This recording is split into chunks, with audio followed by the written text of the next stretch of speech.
negative indices then. So I've got lots of examples on here. I'm going to pick certain ones to have a go at, okay? So anything with a negative power, I've got to write it as a fraction. So in order to get rid of the negative power, I put it over 1 and it becomes 5 to the power of 1, okay? Next one, I'm going to put it over 1. So it's 1 over 3 to the power of 4. So when you put it over 1, you are getting rid of that negative power, okay?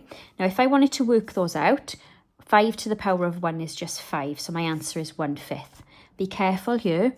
3 to the power 4 actually means 3 times 3 times 3 times 3, okay? And it's not 12. 3 times 3 is 9. Times 3 again is 27. Times another 3 is 81. So my final answer is 1 over 81. Next one, put it over 1. So it's 1 over 2 cubed, getting rid of that negative power. That is the same as saying 1 over 8, okay? If I pick on this one, I'm doing 1 over 2 to the power of 8. And then obviously you could work out what 2 to the power 8 is.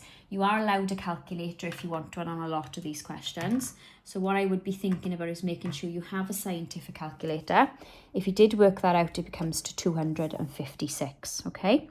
Again, same over here, 1 over 11 squared. So you're getting rid of that negative power, becomes 1 over 121, okay? Likewise here now, working backwards, just to show you a couple of these examples. That is the same as saying 2 to the power of 1. So if I was going to reverse it, it becomes 2 to the minus 1. So that negative power, when I get rid of the fraction, comes back into play, okay? Exactly the same here. That's like having an invisible 1. So if I then rewrite it without a fraction, that now becomes a negative 1. So that minus power comes back into play. Same thing here. That's like saying I've got 7 to the power of 1. If I now get rid of that fraction, that negative power comes back into play. Just to show you how it works with a different number. So 5 to the minus 3. So when I'm getting rid of that fraction, that power, that small number, is turning into a negative number. Likewise here, I've got 2 and then a minus 2. So that 2 squared turns now into 2 to the minus 2.